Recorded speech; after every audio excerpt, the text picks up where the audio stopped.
Oh, the internet is a bucking bronco. So let's do this thing. You got a team, here's a word to the wise. You want to dominate your league? Go to football, guys. Football, I'm living in a fantasy. Football, got everybody mad at me. Football, cause every game I had to win. Football, I gotta be a champion. Football, I'm living in a fantasy. It's part one of the week 5 preview here on the Audible. Cecil, Lammey, Sigmund, Bloom, and shaky internet on my side up here in the mountains. Okay, Chicago and Washington is the first game up we're going to talk about. And did Chicago figure it out last week or not? And did part of figuring it out mean less Roschon Johnson, which hurts my heart, Bloom? Right? Is it just Denver? Was it just all a dream you woke up from? You're not playing Denver this week, and you go back to reality. You're facing a Washington team that is feeling good. For Justin Fields, for fantasy, he stays in your lineup. And Cease, I think the tension, we've talked about this, is, well, I don't know if there's an option really to go forward with the Matt and Ryan part 2 show for Chicago. Maybe Ryan survives this year, not Matt. But is Fields part of this? Again, this team could be picking first and second next year. So every game is a game, maybe not for somebody making the decision right now. Maybe it is Ryan Poles, but maybe somebody that's going to make the decision about whether you're going to build around Justin Fields. And Washington's defense is one that he should have some success against. So it's just like this for fantasy. Justin Fields back in your lineup. Khalil Herbert back in your lineup. DJ Moore back in your lineup. Cole Kmet, Cease. Back in your lineup. Back in your lineup. There you go. Because it's Washington, because it is Thursday. And Roschon Johnson, we're just trying to figure out whether we want to keep holding on in shallow bench leagues. We're going to see how he plays and how big his role is. But what's looming over this season, I think, is the Matt Eberflus doomsday clock. And then Justin Fields, what the next chapter is going to be for him, hopefully with different coaches, maybe somewhere else. Yeah, maybe somewhere else. And with Washington, you're seeing things start to figure it out. So more confidence, perhaps even in a Jahan Dotson, right? Moving forward with this team and Brian Robinson doing his thing. I'm getting Antonio Gibson or Jaleel McLaughlin questions. I'm like, well, we know the answer. It is a Broncos show, Bloom. Let's talk Washington this week, though. Yeah, and this is a team, again, we're trying to triangulate. We're trying to understand what we've seen already and what to expect in the future. And Washington, in their first game against a good defense, they started out, well, Arizona's defense was a game competitor, maybe not a good defense. And then we saw what happened with the Giants. We know the Giants are not a good defense. They face Buffalo. They get beat 37-3. We can all agree Philadelphia's defense is certainly not a bad defense. And they took them to overtime, 34-31. They lost. But against Chicago, yeah, this should be great. And it's confidence. It's building confidence for Sam Howell and for Eric Bieniemy. Brian Robinson, easy start. Gibson, like you said, Cease, we're just, again, like Roschon Johnson. Is it time to move on for somebody else? Get to watch him on Thursday night. Terry McLaurin's got to be in, toe issue well behind him. Curtis Samuel probably in.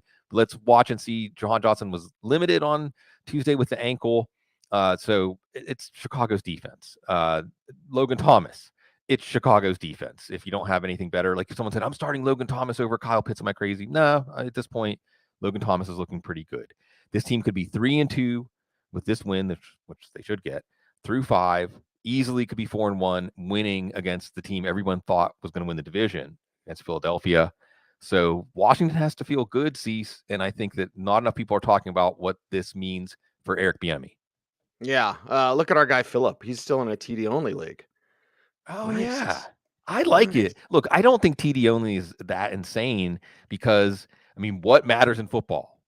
Touchdowns. And saying, like, look, it creates more variance and it makes different things affect a player's value. But I like it just gets down to basic football. How many touchdowns can your guys score? Old school. Jacksonville, Buffalo. I haven't figured out the Jaguars yet, Bloom. Watch every game twice. Chart plays for every game. Still don't know about Jacksonville. Right. Did it all come down to the health of Zay Jones? Right. Well, okay. Jacksonville against Buffalo. They're going to have to score some points this week, with or without Jones. You're right. And you can see John Shipley, who's one of the best people covering any team out there, pointing out how it really looks like, love John. I love that guy. He said, really just looks like they're not asking Lawrence to throw downfield right now. They're just calling short passing plays. So it's disappointing. situation. And again, we just talked about Buffalo's defense. Look, they put the clamps on Tua and that downfield passing game last week, and they did what they did to Washington the week before that. So this is not a great matchup for Trevor Lawrence. Getting back Cam Robinson, again, week 5, a lot of players coming back into the fold, suspensions, maybe some IR, PUP guys. Certainly, this is an impactful return. Cam Robinson, maybe that gives them a little more offensive line confidence. Also, Jacksonville with the back-to-back London games. Real quick, Cease, do you think there's any advantage to that they are acclimated to London now? Their body clocks are acclimated to it. They're comfortable there. They are the Jaguars, right? Isn't the universe winking at us that the team called the Jaguars is probably going to be the London Jaguars? Now, are they really starting to feel like, is there a home advantage for them this week? Yeah, I think so. Yeah, so we'll watch that. Maybe they'll feel a little bit better here. The ETN's getting the volume you want. Again, with Lawrence against Buffalo, I understand. We'll see if Zay Jones is back, but I understand if you put Lawrence on the bench here. Kirk's got to be in. Looking for a Ridley bounce back, not facing AJ Terrell this week. And Tre'Davious White just went down with Achilles. Man, you hate to see that. He just really come all the way back from his previous catastrophic injury. And Jacksonville wanted it, right? See, he's going into the Kansas City game. They're like, we want to see where we measure up against this team. We're better than you thought last year. We're going to be even better this year. Well, now you're measuring up again against Buffalo, and everyone, as they're drinking their coffee or mimosas or whatever, gets to watch this one. Yeah, gets to watch it. So gets to watch Buffalo do their thing, which means now plenty of Gabe Davis and Stephon Diggs and all the names we know. The only thing I'm watching is how is the running back split? That seems to be maddening. And then are they ever going to use any of the tight ends more, please? Right. That's it. Well, I mean, see, to be fair, with the Allen to Diggs connection, like, why are you looking elsewhere? So that's looking as good as ever going into this one. Jacksonville, I think, is going to have trouble with that. Gabe Davis is getting a long touchdown a week, basically. He's in your lineup. Josh Allen looks very comfortable. It's very reminiscent of last year, first half of the season, except he's really not being used as a runner by design now. So you're losing that for fantasy, but you're getting a really comfortable, really efficient Josh Allen right now. And you're getting, well, again, Diggs and Davis, not Dalton Kincaid. Maybe if Jacksonville makes this game competitive. It did seem like Kincaid was involved a little more early last week, and then the game just got away from Miami. You mentioned James Cook. We finally got a short yardage touchdown. It was an adventure, but also we're seeing less involvement in the passing game. As long as we can get short yardage at the goal line or receptions, we're okay with Cook, but he is slowing down a little bit. And I think that right now, still, he's one of the success stories at running back. Success in Houston, and you love to see it. You love to see what CJ Stroud's putting together. A little bit banged up, doesn't matter. Nico Collins coming through, and it's back to D'Amico. Like, you just have to love D'Amico. And Houston now, we might have looked at this game differently at the beginning of the season. Right? We're in week 5, and it looks like Houston's going to roll in Atlanta. Yeah, Cease. I think that's a perfect point to step back from and make a larger point of just how mercurial and fluid the NFL is. Because after the first 2 weeks, we would have looked at Houston and said, well, they have a garbage time pass offense. Their defense is clearly, at very least, a target against the run, if not a defense we're going to target. This is a bad team. Remember, after the first 2 weeks, it was, Arizona has Houston's pick. Arizona could have the first 2 picks. Now we're talking more about Chicago having the first 2 picks. This is a good team. I mean, I'm not saying the Steelers are a good team, but they absolutely thumped an NFL team that plays with pride last week. This is a good team, the Texans, and they're facing an Atlanta team that is wondering about themselves right now, wondering about their quarterback. CJ Stroud, still not as big a story as it should be, I don't think. I think that a rookie quarterback playing like this, again, you're bringing up names like Cam Newton, when you're trying to describe who else has done this in the first 4 games of their career. Maybe the Texans really just crushed this one. It certainly looks this way. It's coming for Dameon Pierce. Is it because this team is getting better? It's like sometimes a running back only has to, like Kyron Williams is doing right now, is just be part of a good team, a good offensive day, and then points are going to come. Don't put him on your bench for this one. Collins and Dell, see, so we're looking at them like A.J. Brown and Devontae Smith. You'll absorb a 4 for 40 because, hey, next week could be 5 for 150 and a touchdown. You'll ride it.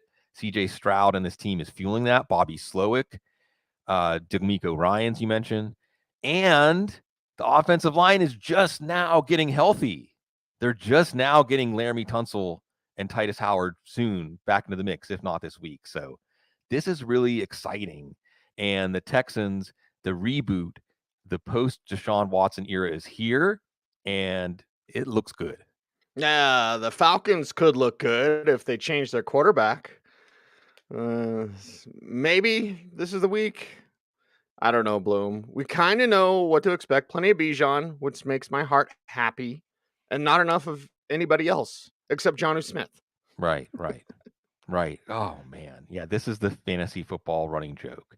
But maybe we move on from that if Desmond Ridder is bad in this game. It's really, here's where we get to some of the profane things that fantasy football brings to watching football. But I think even Atlanta fans right now are maybe rooting against their quarterback, just maybe, because Taylor Heineke, we know what he can do, and this team has everything else in place to be a competitive team in the NFC South, no doubt. You are playing, like you said, Bijan Robinson, who looks magnificent. Otherwise, Drake London, maybe. But again, this Houston Texans defense, all of a sudden, remember, Derek Stingley went down for this defense. It wasn't a defense that was great on paper to begin with. And are they in a void? Or was it just the Steelers are that bad? This team is changing before our very eyes. And Kyle Pitts, I think you just keep him on the bench, and you have to wait and hope that Heineke gets in. But the good news is misery loves company, Cease.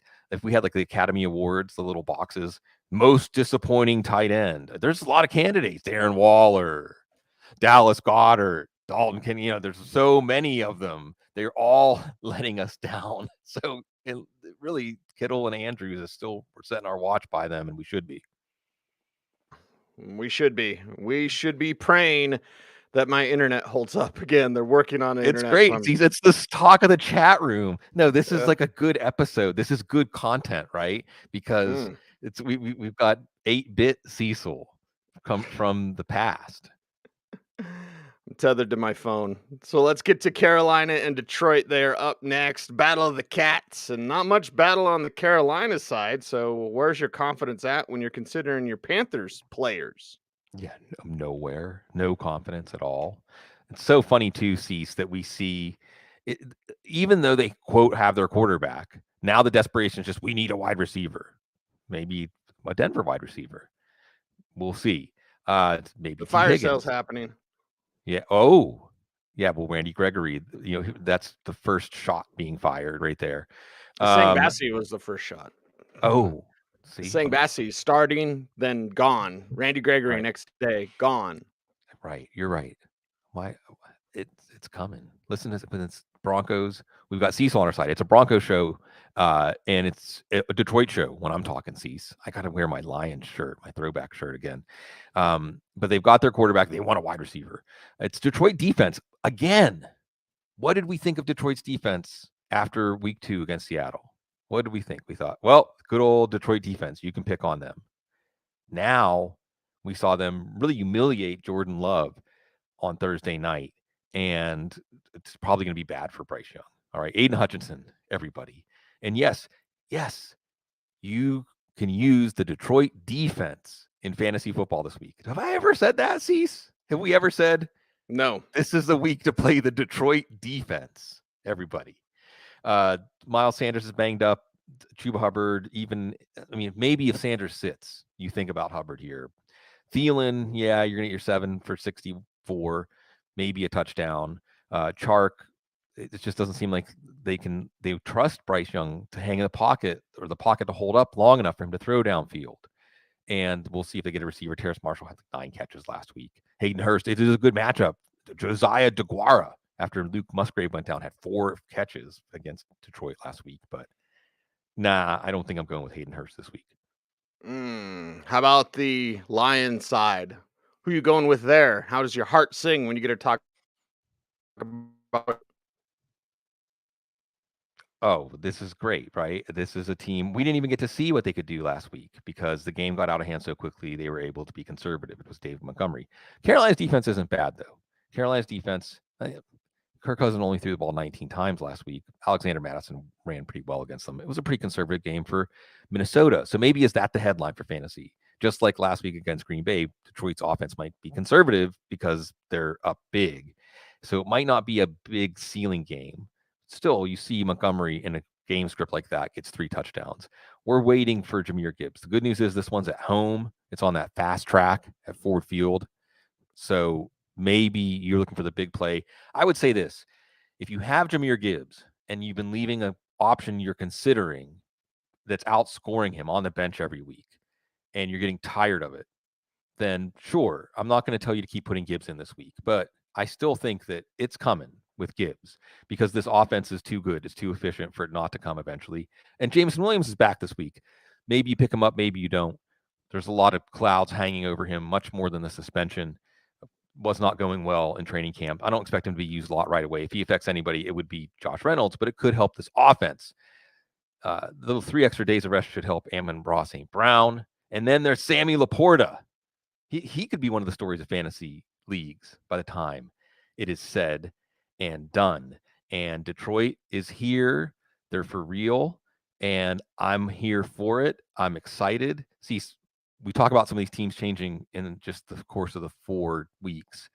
But this is not an overnight sensation. This is Brad Holmes and Dan Campbell and a long plan. And it's been really great to watch a franchise cease actually have a plan and watch the plan play out. Let's see what the plan is for the Broncos after it's burn everything down. Yeah, and stick to the plan too. Right. A lot of teams have a plan until they get punched in the face. And Mike Tyson said that, right? Yeah, right. Anyway, right. My internet's getting beat up by Mike Tyson right now. Right. So Tennessee, Indianapolis is up next. Make sure to check out footballguys.com and check out our YouTube channel. Like, comment, share, subscribe, all that kind of stuff. But let's talk Tennessee, Indianapolis because we have to. And the Tennessee side is first. And it's like, okay, not terribly exciting for Tennessee, but that's kind of the way Mike Vrabel wants it. Right. Well, Cecil, I'll say this. I'm kind of excited to talk about this because you have the AFC South, all 4 teams at 2-2, which is like, a mediocre AFC South. But wait, you have the 2 most exciting rookie quarterbacks, right? CJ Stroud and Anthony Richardson. Tennessee is always Tennessee. They're an interesting character. Derrick Henry starting to surge again. DeAndre Hopkins is part of that show. And then, of course, Jacksonville, who was the anointed favorite. Jacksonville, the anointed favorite. There's a problem with that phrase. And we're seeing that play out. So you really have this up for grabs in a way that maybe isn't who will be the least bad team like the NFC South, but instead who's going to find their best self, and they're all going to push each other. I'm looking forward to these divisional matchups. Every time 2 of these 2 teams play, I think you're seeing these teams learning who they are. I'm excited for this one. Tannehill's playing better, and DeAndre Hopkins is getting healthier. And Indy secondary, since you already couldn't name a cornerback other than Kenny Moore, who plays in the slot in that secondary, and they just lost Dallas Flowers, one of their starters. Gus Bradley, that kind of defense does de-emphasize the corner a little bit, but still, eventually it's going to catch up with you. Maybe it's DeAndre Hopkins this one. Traylon Burks has been banged up. A deep what the heck flex would be Nick Westbrook-Akina as possession receiver against a Colts secondary, again, that is vulnerable. We're waiting for Chiggy. He's not even disappointing because we weren't expecting that much from him, but it hasn't come. That second year, we were wondering where that second data point could be for someone that surprised like he did in his rookie year. It's not happening, but it's happening for Derrick Henry. It was vintage Derrick Henry last week, running away from the defense, throwing a touchdown pass against a defense that didn't know what to do. Wait, Henry's taking the snap. Poop my pants. And Gus Bradley's defense hasn't quite pooped their pants against Henry, but they did give up 200-yard games. It's Derrick Henry. I mean, see, in the age of virtual reality, we should all have a chance to feel like the adrenaline that gets released in your body when Derrick Henry is running at you. Like, you think even for professional football players, that's not a good feeling. No, he will disembowel you with his running style. Anthony Richardson can bring out some poopy pants, right? Tight sphincter syndrome. Is that what we call it? TSS, I believe. Yes.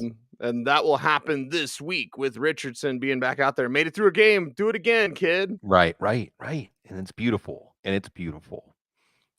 See, will they say one day Carolina blew it not taking Anthony Richardson? Are we starting to see already the groundwork being laid for that? And there are people out there that were saying that should be the pick. I forget who I had, maybe Chris Trapazzo, I think I had on the show, who said that's who I would take. Not that I think who they should take. And wow, again, Cease, it is a beautiful thing. And it's much more, I think, apparent as you watch Indy, how Anthony Richardson is already changing this team. Already a facelift, this Colts team. And for fantasy football, I think even the most optimistic, he has missed the end of 2 games. But as far as what you're getting when he's on the field, remember he had 2 touchdowns in the first 10 minutes or 6 minutes, I think, of week 2. He took a concussion on the second one. What fantasy outcome was waiting for us if that's how the game got started? All right. So this is fun. Tennessee's defense, I mean, you don't know. Last week against a hobbled Joe Burrow, they shut it down pretty easily. But that's a different proposition than what Anthony Richardson brings. This is going to be fun to watch. Is Jonathan Taylor going to be back? Stories upon stories. As of right now, I think this is one of those situations where they're saying, I don't have any reason to believe he's not going to be back, or the expectation is he's going to be back. Let's stay tuned. If he is practicing and playing, I'm probably putting him in my lineup just because, well, it's complicated, but I have to think if Jonathan Taylor puts his helmet on and gets on the football field, he's going to make a statement with his play. If he stays away from the team, that's a different statement. We're going to watch that. Got to get the ball to Michael Pittman. Only 11 completions last week for this whole pass offense. I think against Tennessee, you're still going to put Pittman in your lineup and expect a bounce back game against that secondary. And Josh Downs, we got the Josh Downs watch on because that's the deep target. If Anthony Richardson starts to feel it, as there were a couple of throws last week, Cease, that made their rounds on Twitter. Matt Waldman signal boosted one of them, where Anthony Richardson made, for lack of a better way to put it, like an alien throw, like a throw that you wouldn't contemplate, like a Patrick Mahomes or Josh Allen throw, where you thought, like, I didn't know a quarterback could make that throw from that posture. You know what I mean? Like, he found that spot 45 yards downfield while he was running away from a rusher. Wow. And put it there on a rope. That kind of stuff. And this is only game 4, or really game 3, because he missed a game. So, yeah, I'm excited to watch this game. Jonathan Taylor could come back, get a soft tissue injury, and then not play again. Sure. If that's the message he wants to send, it's all in his control. I hope not. The only reason I say that is because, and I get it from the business side. I understand why. But in the end, football players play football, right? I mean, it's an opportunity for him to get out there. And if it's a statement for the next team, the team that didn't trade for him, and look, he can get out there and play, and the trade deadline's still a few weeks off. He can remind teams just what they're missing. An injury can happen, right? So if I was him, I think he's more likely to change his future in a good way by playing than by not playing, where then you have, because of Le'Veon Bell, questions. Questions. You say football players play football. What do the Giants do? Because that ain't football. I think all 11 of them come out of a little car, one at a time. Okay, sometimes I crack myself up. And sometimes my internet is broken. So let's get through this, Bloom. Giants in Miami, Giants side first. Well, they're going to be down in this one. Right. So right. There you go. That could mean some things. Yeah, this feels like one of those, like a Coliseum 2,000 years ago, where we're all here for the entertainment. We know what the outcome is going to be. Just how brutal is it going to be for the loser, basically? How is it going to go down? Now, the Giants have a chance to punch out of the corner and show, no, we're not going to go out like that. It's Daniel Jones. And speaking of going out, throwing punches, but getting knocked out. And we'll see. Vic Fangio knows a thing or two, though, about pressure points. I'm thinking of my stepfather, Mike Belsky, rest in peace, professional boxer, coal miner. Yeah. And he told me about, there's a spot you can hit on someone's chin, that you will make them unconscious. And I feel like a Vic Fangio's defense knows about that spot, right? They're going to find that spot on Daniel Jones. I mean, theoretically, the ceiling's there. It could be, hey, if Miami scores 40, 50 some points, then there's garbage time feasting to be had. If Saquon Barkley's back, it could be okay. It could be better. Maybe it'll make a difference. Wan'Dale Robinson certainly has some PPR appeal. And Darren Waller. Again, the nominees for most disappointing tight end are, again, theoretically, it's there against Miami, but theoretically, it's supposed to be there all year. Yeah, supposed to be there all year for Miami, and we're gonna roll against the Giants. Start everybody. Start Robbie Chosen. Guess who's a what the heck flex this week? Right. Yeah, Everyone that's active for Miami. If they're wearing a Dolphins uniform, you want to get them in your lineup. The They scored mascot. 70 against Denver. Right. They might score more this time. Right. So it's like, well, this is what happened on Monday night, right? The Giants are so bad that their bad defense doesn't matter for fantasy because the team can just nurse a lead like Seattle did, and it isn't really fantasy fireworks, right? But we already saw Miami put up 70, so that's not a concern. What's really great about that, by the way, Cease, I want to revisit this because I think it hasn't been properly put in perspective. That Mike, and this is like Mike McDaniel as a head coach, right? I will run up the score to 70, but I'm not an Aloha. I'm not going to score 73, right? You know?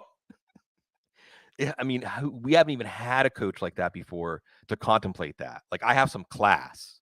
I'm not actually going to run it up to 73 on you, just 70. I told my players we're going to stop at 70 this week. So, Mike McDaniel, thank you. And yeah, that's what you expect in this one. Wink Martindale, sorry. Devin Achane, I mean, you've got to keep playing him. I mean, if he has another big game and he's on your bench, it's one of those things that almost makes you want to retire from fantasy football. You got to play him. Maybe even Mostert. Is Jeff Wilson going to be back? Jalen Waddle's due. This is like the week to make a trade offer for Jalen Waddle. It's coming. It's due. Certainly against this Giants secondary, it could come easily. Like you said, Braxton Berrios, Durham Smythe. If you have a spot, it's the bye week. We didn't mention this. Bye week gauntlet starts. 4 teams on bye this week. Some pretty good offenses. A lot of wide receivers. Why not Braxton Berrios? Why not any Dolphins? And if you're a Giants fan, you wonder, was last year just a mirage? And this team is really at a dead end, even though now they're at a dead end with a lot of money due to Daniel Jones. Final game we're going to get through, hopefully, if my internet can hold up. God, it's frustrating. It's frustrating. Saints and Patriots. So we get to enter an exciting one, Bloom. Let's talk New Orleans side. And, well, they're on the road this time. Bill Belichick's going to take someone away. Okay, it's probably Olave. Maybe. Yeah. Can he, though? So here's the problem. Is the magic gone? Exactly. And we'll talk more about that on the Patriots side, but let's talk about the force. Remember, I called this team the Death Star. The Brady Belichick team was the Death Star. You lose Christian Gonzalez, and this was,